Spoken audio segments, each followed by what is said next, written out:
SAW tentang Lailatul Qadar. Beliau bersabda, malam Lailatul Qadar itu terdapat pada 10 hari terakhir di bulan Ramadan, yaitu pada malam-malam ganjil, malam ke-21, 23, 25, 27, dan 29, atau pada malam terakhir bulan Ramadan. Barang siapa yang menghidupkan malam Lailatul Qadar karena iman dan mengharap pahala, maka dosa-dosa yang terdahulu akan diampuni. Di antara tanda-tandanya adalah suasana malam itu akan sunyi, bersih, tenang, cerah, tidak panas dan tidak dingin, serta seperti diteduhi oleh cahaya bulan. Syaitan tidak diizinkan melemparkan bintang-bintang pada malam itu sampai pagi.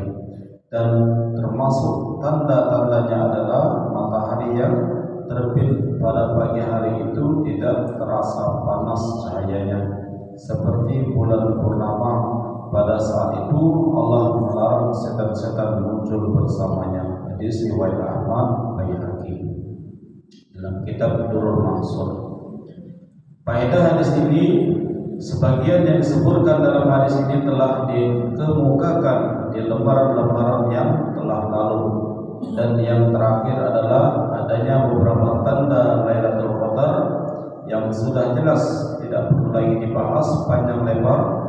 Selain itu terdapat tanda-tanda lainnya yang disebutkan di dalam hadis atau berdasarkan pengalaman orang-orang yang beruntung mengalaminya.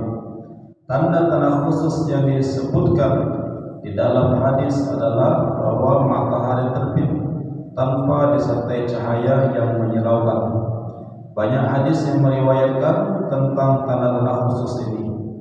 Tanda-tanda lainnya ada yang tidak pasti dan tidak mesti ada. Seorang sahabat yang bernama Abdullah bin Abi Lubadah radhiyallahu anhu berkata, pada malam ke-27 bulan Ramadan, aku merasakan air laut terasa manis.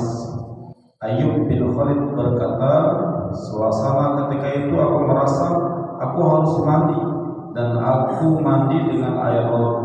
Ketika aku rasakan ternyata air laut itu terasa manis. Saat itu adalah malam ke-23.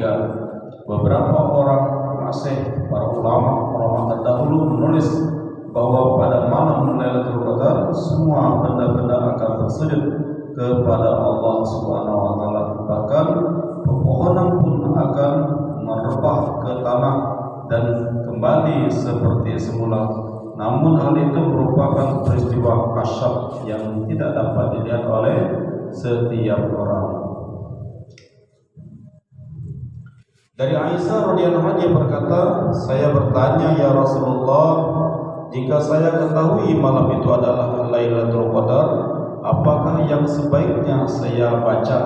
Jawab beliau, bacalah doa ini, ya Allah, sesungguhnya Engkau Maha Pemaaf, Engkau menyukai sifat pemaaf, maka maafkanlah hamba-Mu. Ya Allah, sesungguhnya Engkau Maha Pemaaf, Engkau menyukai setiap pemaaf, maka maafkanlah hamba-Mu ini.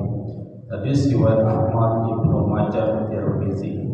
Inilah doa yang ringkas. Jika seorang memohon agar Allah dengan rahmatnya mengampuni dosa-dosanya, dan ampunan itu telah dia peroleh, maka apalagi yang dia perlukan. Sufyan Tsauri rahmatullahi berkata bahwa menyibukkan diri dengan berdoa pada malam itu lebih baik daripada ibadah-ibadah yang lainnya. Sedangkan Ibnu Rajab rahmatullahi berpendapat, janganlah seseorang hanya sibuk berdoa, tetapi hendaknya dia juga melakukan ibadah-ibadah yang lainnya seperti membaca Al-Quran, sholat, doa penuh dengan tafakur dan sebagainya. Pendapat terakhir inilah yang lebih tepat dan lebih sesuai dengan sabda Nabi SAW di dalam hadis sebelumnya mengenai keutamaan sholat, zikir dan ibadah-ibadah yang lainnya. Mudah-mudahan bermanfaat adab kita semua hari ini. Sama-sama kita niat untuk mengamalkan. Subhanallah, subhanallah bihamdihi Subhanakallah bihamdika asyhadu an la ilaha illa anta astaghfiruka wa atubu ilaik. Assalamualaikum warahmatullahi wabarakatuh. Sallallahu wasallam ala nabi sayyidina Muhammadin wa alihi wa sahbihi ajma'in. Sallallahu wasallam ala nabi sayyidina Muhammadin wa alihi wa sahbihi ajma'in. Allahumma salli wa sallim